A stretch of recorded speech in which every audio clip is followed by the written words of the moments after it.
It is a sort of restructuring of stories and things that have happened in my life and the life of other trans women around me.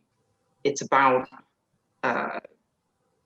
this young woman trying to figure out who she is, who she wants to be, while also dealing with, the things that come from a lower income, like poverty and mental health.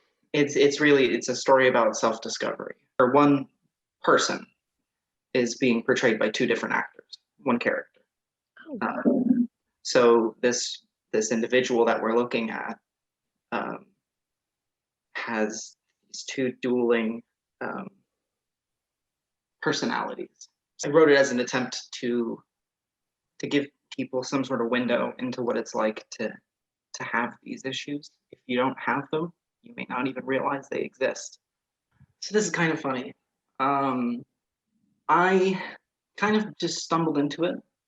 I don't know if I want to be a playwright per se, but I do want to keep writing plays, if that makes sense. I started writing because of COVID. I had written some shorter things before that. This is my first full-length show, by the way. And I just found that, in a time where it's really hard to act, because that's primarily what I try to do, that was the best outlet for me to get things out of my head and into the world. It's a really funny show. It's really funny. To be fair, it also gets rather dark. Part of the nature of the subject material, which is, mental illness and adversity and being transgender. I love the show because it doesn't pull any punches, and I think people will love that too. I tried to write it in a very realistic style, the way that I would talk, the way that I would think. I wanted to give people a sense of stepping into someone else's mind. And I think that that's really exciting and that people will find that love it. I think what I want people to be talking about, what I want the takeaway is that while it is a narrative and it has elements of it that are,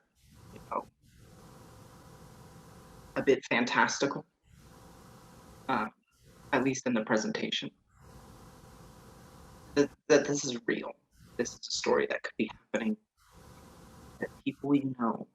In fact, it probably is. It's something that affects our community, and that, wow, if we get a good laugh and show made you feel something, I don't want people to forget that. So this is a two-parter. One, if you're in college for writing or for theater, schmooze your professors. It sounds straightforward enough, but genuinely getting people who have worked in the industry and have seen real work to review your work is so incredibly helpful. So if you're going to college for theater or for writing and you want to write scripts, schmooze your professors, because getting people who know and have worked in the field is an immense help. And it's just a matter of getting experience and writing not as much as you can, because that'll burn you out, but writing when you can. When you have something come to you, important to at least get it on a page, get it on a note. Because your most profound ideas often do not come when you're sitting at a desk in front of a keyboard. If you're not in college or anything and you're trying to become a playwright, I think the best advice is find other people who do what you do. Find other people who write. I know some folks who they like to write. They're all working on different shows, but they write together. I think the key to writing is to playwriting is having support